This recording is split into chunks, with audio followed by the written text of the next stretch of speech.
Most Naruto fans will agree that the Land of Waves arc was monumental for the character development of Naruto Uzumaki. Not only did he see firsthand how horrible the ninja world was through his interactions with Zabuza, Haku, and Gato, but it was also the birth of his vision as a ninja. It was at the gravesite of Zabuza and Haku that Naruto shared his vision with Kakashi and Team 7.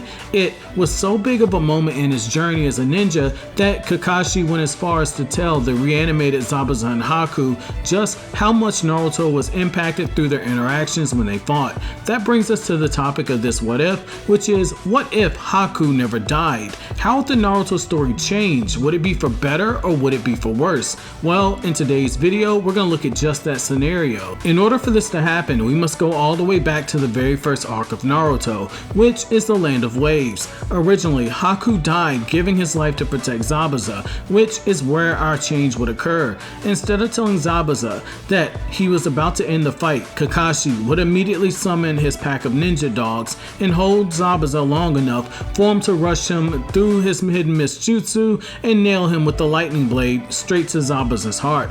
These precious few seconds would be just enough for Kakashi to kill Zabuza before Haku could save him. Kakashi's lightning blade would pierce through Zabuza's chest. Haku would arrive in just enough time to make eye contact with Zabuza, coughing up blood in his last moments. Zabuza would have a moment of clarity, just like he did when Naruto's speech caused him to shed tears. Zabuza would tell Haku one simple phrase: "Listen to me, Haku. You must live." The moment the light faded from Zabuza's eyes, rage would boil inside of Haku. Kakashi would instantly be on guard as Haku prepared to fight. However, Gato would tap his cane as he arrived on the bridge, backed by his army of mercenaries. Hearing Gato call Zabuza useless would serve to further incite Haku. Before Haku could successfully rush Gato and his men, Kakashi would use his Sharingan's Eye of Insight to predict Haku's move and deliver a stern kick to Haku's chest.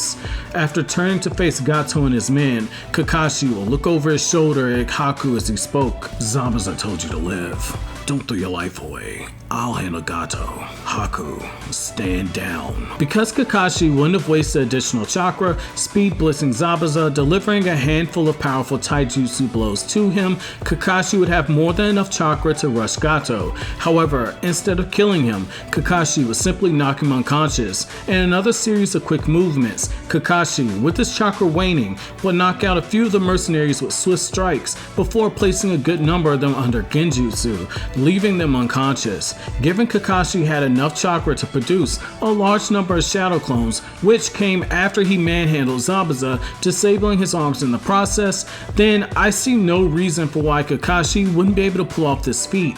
Being the ever-anxious, hyperactive, knuckleheaded ninja that he is, Naruto would begin to spam the Shadow Clone Jutsu. The remaining mercenaries would begin to have second doubts. Kakashi, on his own, took out a large number of them.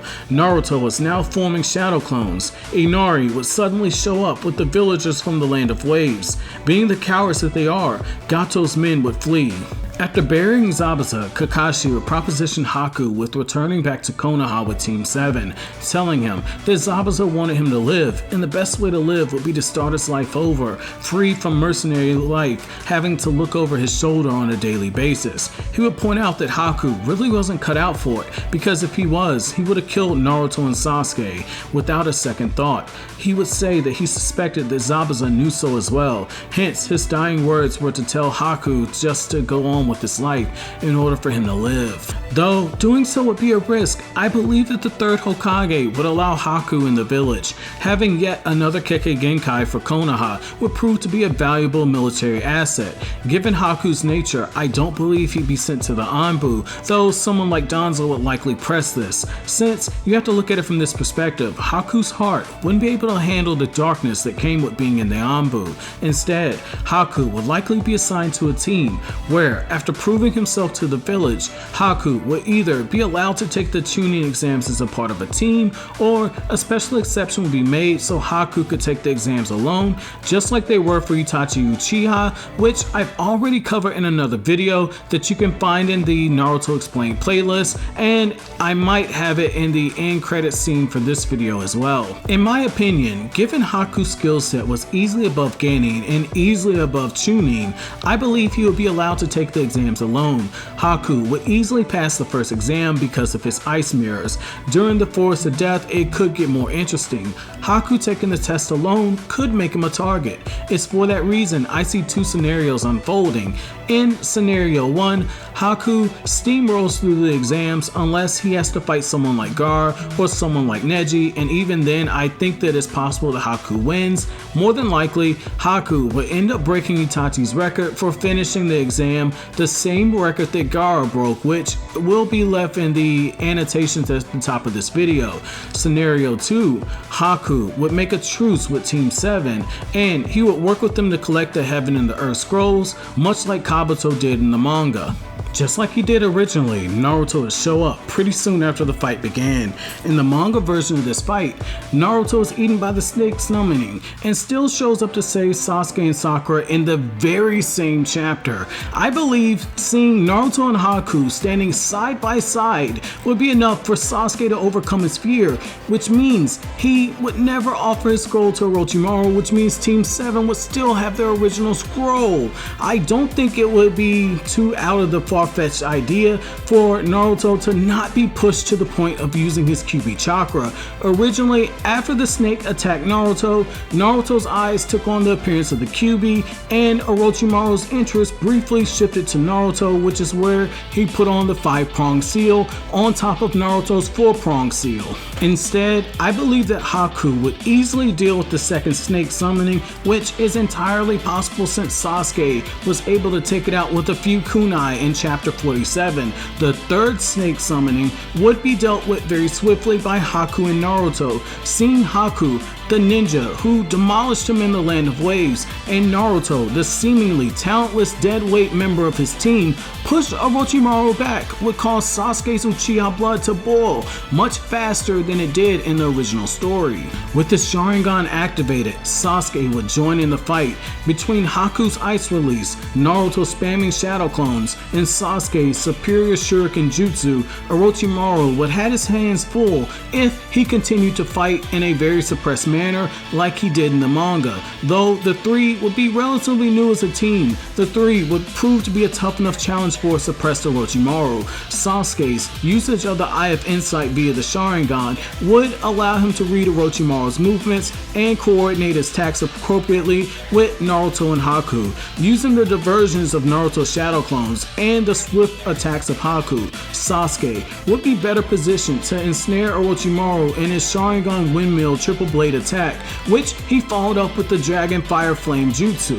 Like he did originally, Orochimaru would brush off Sasuke's jutsu. The events following afterwards would be closer to the filler portion of this fight that we saw in the anime. In the anime version, we saw Sasuke versus Orochimaru in a very long drawn out taijutsu sequence, whereas in the manga version of this fight, Sasuke just awakens his Sharingan, he charges Orochimaru, uses the windmill jutsu, and hits him with the Dragon Flame Jutsu before Orochimaru decides to give him the curse mark. So as you can see, the manga version of this fight is a lot faster than the anime version. Orochimaru would finally get somewhat semi-serious. Though Haku's ice release would intrigue him, Sasuke would still be his true target. Orochimaru's first move would be to take Naruto out the fight, since he would be the weakest member of this trio. When Haku appeared out of one of his ice mirrors, Orochimaru would slither out a snake from some undesirable location, swiftly grab him by the throat, and choke Haku unconscious using the snake. Setting his sights on Sasuke, Orochimaru would take the time to test out Sasuke in a one-on-one battle like he did in the anime before giving him the curse mark. This sets up an incredible scene for Sakura. Sakura will be forced to protect the 3 injured ninja from the upcoming Sound Ninja fight.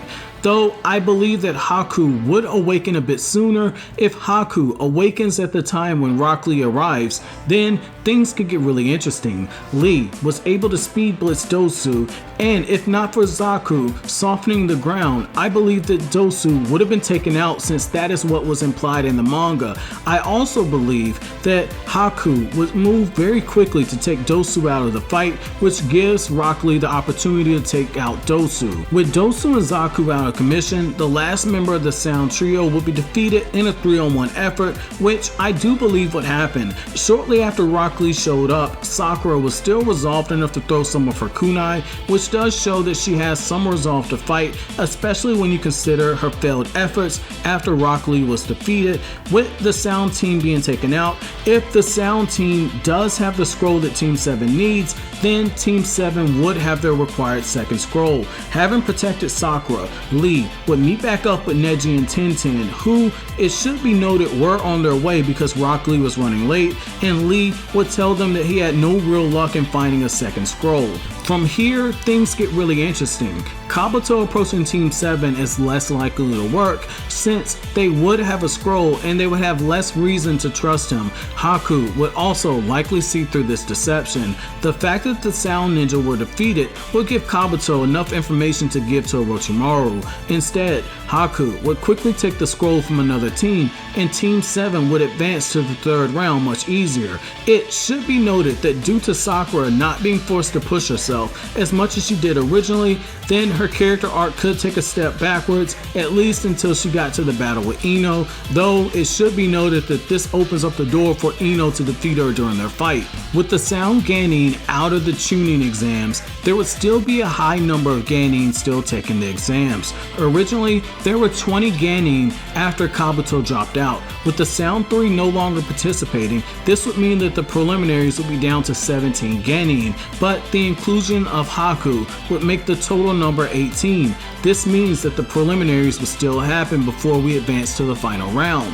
This means that Sasuke would likely win his fight and be taken away by Kakashi to have his curse mark sealed. Where things get really interesting are the matches between the Sound Ninja and the Konoha Ninja that they fought. If Haku replaces one of them for their fight when everything is shuffled around, then this would lead to 3 possible matches for Haku. Haku fighting Shino, Haku fighting Shikamaru, or Haku fighting Choji. In my opinion, I could see Haku winning against any of these 3, though it would come with varying degrees of difficulty. In my opinion, I think that Haku would ultimately end up fighting Choji, which means that we could see a very deadly battle between Shino and Shikamaru. This fight would easily be one of the best in the chunin exams. Both are extremely intelligent. Shikamaru is smarter, but Shino has a pretty high battle IQ and is very underrated in battle, and there isn't a real way to bind his insects using the Shadow Paralysis Jutsu.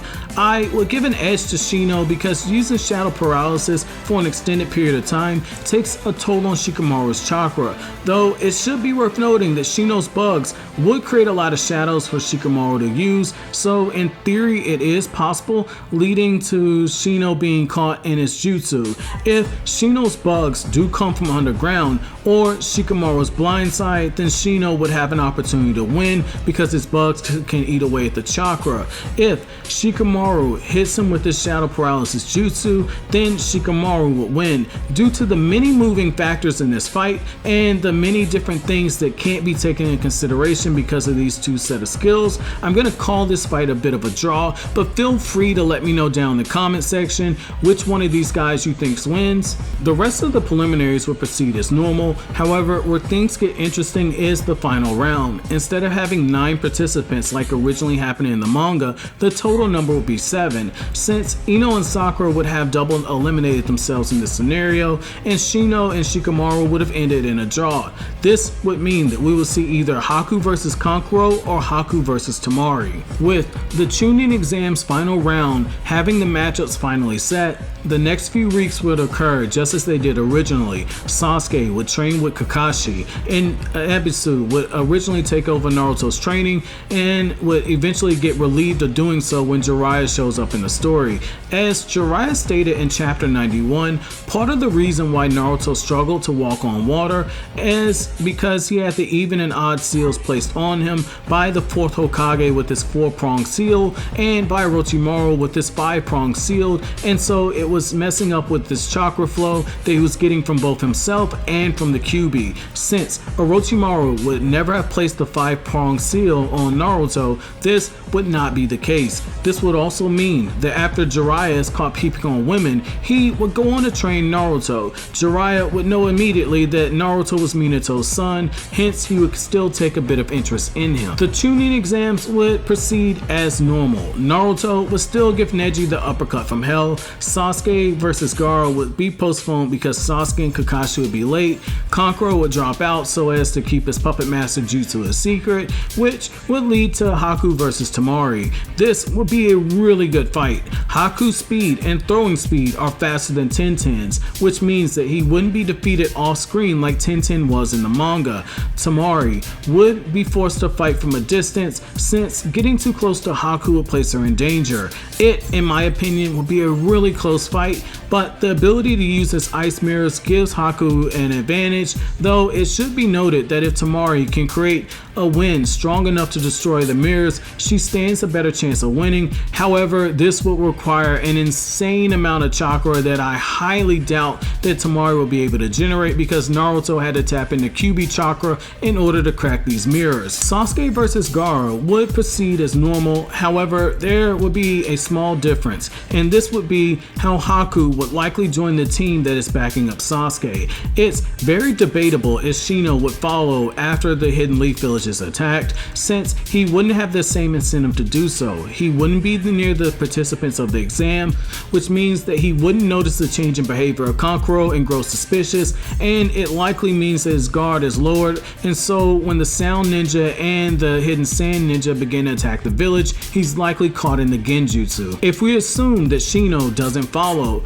then we could very well see Haku be the one who takes out Kankuro in a fight, but if he does follow, then we could see Haku assist in the battle with Gaara. However, Haku will be severely outclassed in this fight given the fact that Gaara is a Jinchuriki. This would ultimately leave him on the sidelines along with Sasuke, watching as Naruto gave Gaara the almighty headbutt and proceeded to use his Tokuno Jutsu on him. In the aftermath of all of this, not much would change to the timeline. Itachi will still come back to the village after the 3rd Hokage dies, Tsunade will still be brought back to the village to be the 5th Hokage, as well as to heal Kakashi and Sasuke. Where things get really interesting is the Sasuke Retrieval Arc. I believe that Haku would have been promoted to a chunin, which means that he would likely be the one assembling the team to go after Sasuke and not Shikamaru, who under this scenario would still be a Genin. Given that Tsunade said that Shikamaru could form a team with as many Genin as he saw fit,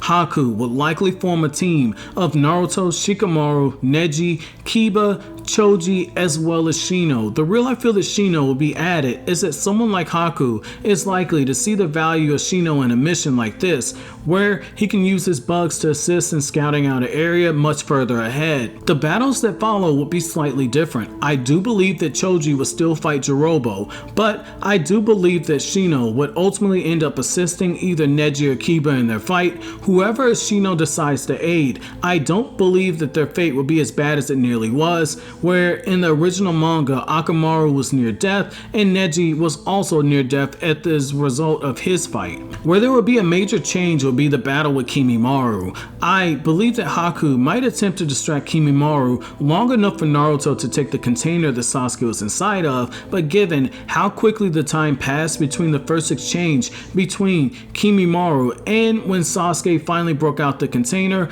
I could see Sasuke taking off after he begins laughing right after Naruto grabs the container.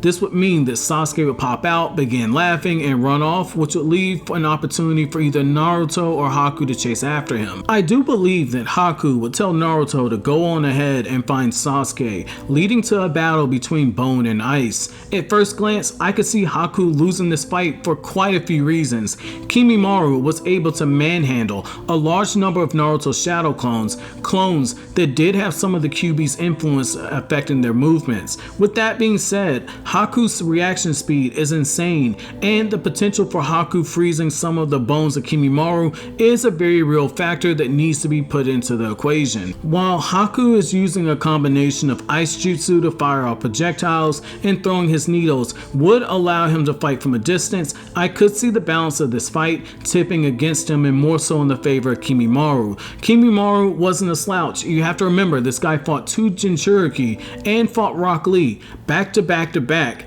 and was in control of most of those fights. At one point, if Lee didn't show up to save him, Naruto would have been beheaded by Kimimaro in chapter 209 of the manga. Kimimaro even managed to tank back-to-back attacks by Gaara, including his sand avalanche jutsu, which it should be noted is pretty damn impressive when you look at that feat. Eventually, at some point, Rock Lee would show up to assist Haku in this battle. This could be enough to level the playing field, at least for a brief period, especially when Lee begins drinking the sake that he thinks is his medicine. A drunken fist Lee and Haku would begin pushing Kimimaro to a stalemate, which would be when Gaara would show up. Kimimaro would go on to tank Gaara's attacks as he did originally, though fighting at such an intense period for such a prolonged period of time might begin to wear down his weakened body even faster, because you have to remember that Kimimaro's body was dying on him. Going into his curse mark state,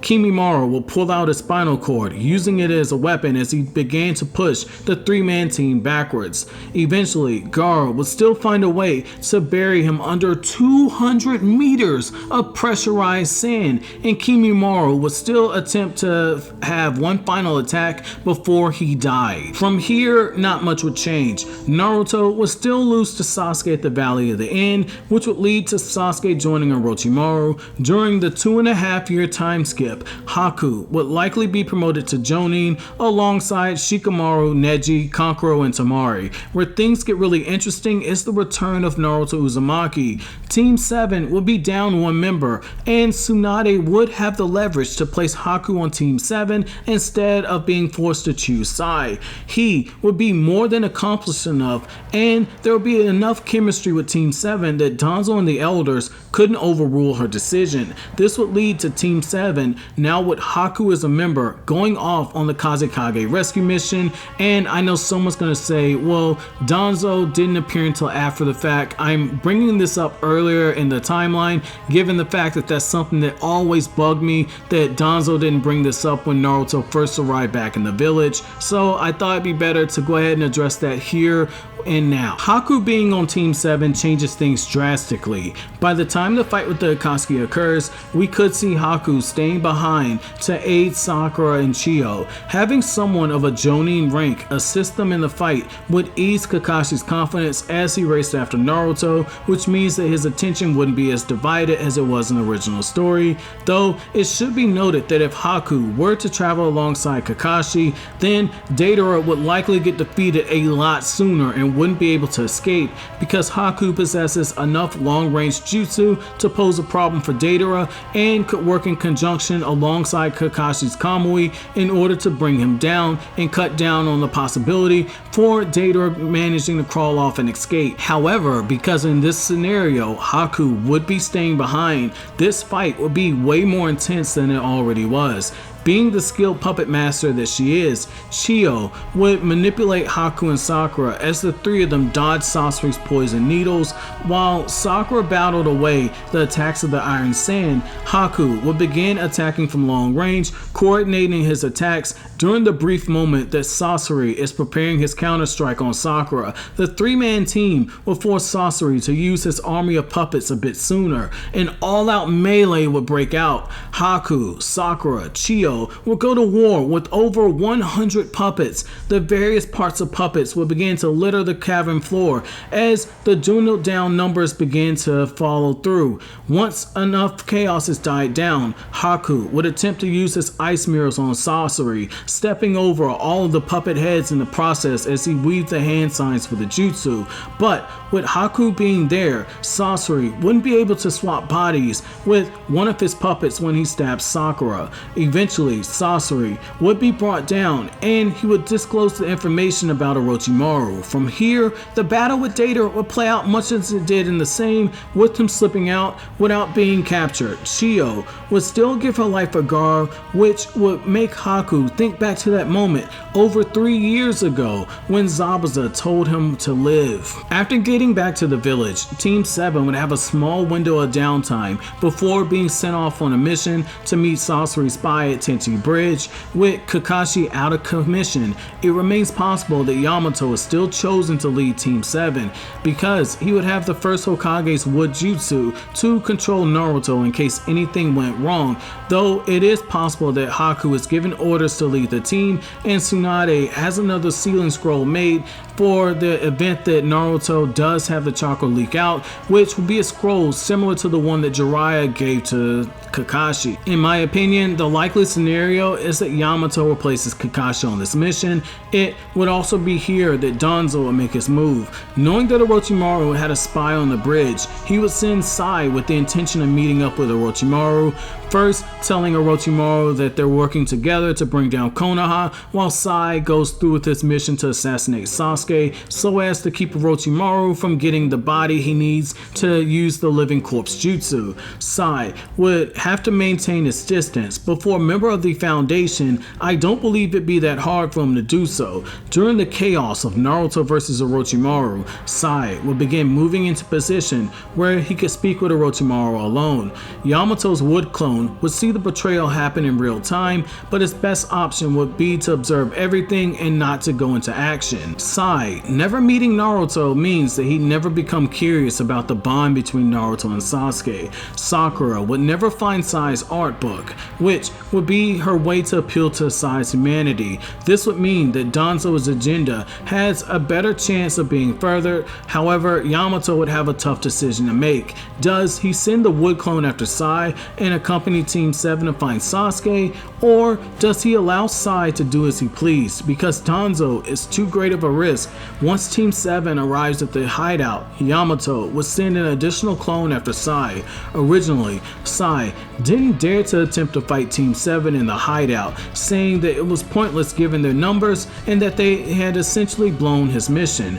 Given it would only be Yamato, things could get interesting. Sai might very well choose to do battle with Yamato, or he would simply use an escape jutsu to get away from him. In my opinion, Sai would likely choose to escape, since doing battle with Yamato would likely draw attention to him, thus blowing his mission to kill Sasuke. Given how quickly Sai moved to find Sasuke in the manga with the intention of bringing him back to Konoha, I could easily see Sai foolishly attempting to kill Sasuke. The interesting part about all of this is that Sasuke at this point was not hardened to the point where he would kill on a whim, which is something that concerned Orochimaru later on in the story. After Sasuke blows apart the hideout, Team 7 would rush to the scene to find Sai on his back, unconscious from Sasuke's attacks. The reason I believe so is that in the manga, Sai only attempted to restrain Sasuke, which it should be noted annoyed him. However, given that Sai is trying to use lethal force,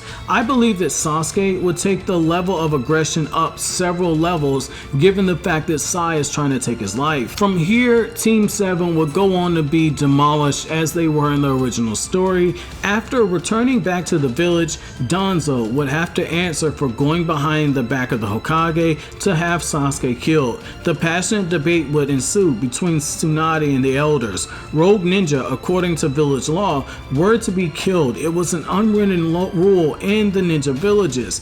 The Sharingan mustn't be allowed to fall into Orochimaru's hands. It's something that the elders would tell to Tsunade. However, Tsunade would still insist on allowing Naruto the chance to bring Sasuke back to the village. In the time afterwards, no real changes would potentially occur in the fight with Hidan and Kakuzu. I do believe that a change would occur later on though.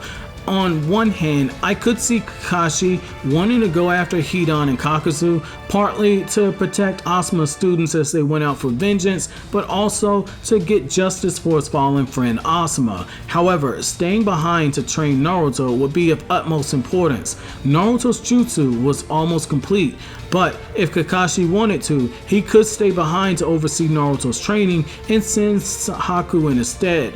If this were to happen, Hidan and Kakuzu would absolutely slaughter Haku in a fight. You have to remember, Kakashi needed the Sharingan's Eye of Insight to avoid being cut by Hidan's scythe, and he needed several lucky breaks in order to kill Kakuzu more than once, which I don't believe that Hidan would be able to do, especially given the fact he doesn't have the Sharingan to help avoid Hidan's attacks. In my opinion, Kakashi would elect to join Team 10, which if this does happen, then the story will progress as it did, which means that Itachi versus Sasuke will still happen, and Sasuke would still fall into the hands of Obito. Where I do see a potential change happening would be the events of the Pain arc. Haku would be in the village to help fight off the 6 paths of pain. If he were fighting alongside Kakashi, then I do believe it's possible that Kakashi wouldn't die in the battle with the Ashura and the Diva path. The two of them will be able to deduce the Diva path's 5-second interval, and Haku will be able to use his Ice Mirror Jutsu during that time period to land a decisive blow, though it can be argued that Haku doesn't have the destructive power to take down the Diva path. If Haku fails, then Pain's almighty push would blow apart his ice mirrors with very low difficulty, given the fact that almighty push was able to destroy the entire Leaf Village. If Choji and Choza arrive to provide backup, then I could see Kakashi landing the lightning blade in the heart of the Diva path, since Haku would likely be doing battle with the Ashura path likely during this time. Upon first glance, it would seem that the Hidden Leaf Village wouldn't be destroyed, but there are a few things that must be taken in consideration and a few things that fans must be reminded of. First, the Diva path can be brought back to life by the Naraka path. While Konohamaru did defeat this path of pain in a battle using the Rasengan, it should be noted that a few chapters afterwards, the Naraka path was shown restoring the Ashura path that was defeated in Kakashi's battle, which means that while Konohamaru did defeat it, he didn't finish the job. While the village wouldn't be immediately blown apart, it is possible that Nagato uses one of the other pains to confront Tsunade. While all of this is going on, Shizune will still have her soul ripped out by the human path. Though he wouldn't be able to do so immediately, Nagato will still have the village destroyed the moment that the Diva path is restored, given that he vowed to make Tsunade and the Hidden Leaf Village understand true pain and to never forget pain. From here, there wouldn't be much of a change, minus Naruto not balling his fist when he learned that Kakashi was dead. The events of the story will unfold all the same, though another change would occur after the events of the 5 Kage arc. It would be during the events of the War arc that Haku's world be shaken to its core. Seeing Zabuza reanimated would leave Haku in an emotional state of mind, which would lead to Haku conveying his emotions to Zabuza as they did battle. However, it does remain possible that seeing Haku alive, working as a ninja for the Hidden Leaf Village, could be enough to send Zabuza's body back to the world of the dead. Seeing the two former partners fight each other would be enough to push Kakashi into his rage, but the difference would be that Haku would be fighting at his side when Kakashi went into his rampage against the remaining ninja swordsmen of the Mist. After this, the story wouldn't have any major changes, which means that Madara would still be revived, and if Haku decided to fight him, Madara would shove a frozen popsicle up his ass, Kaguya would go on to be revived, Haku would be swept up into the infinite Tsukiyomi, and more than likely would have a dream of either Zabuza or of his dead mother,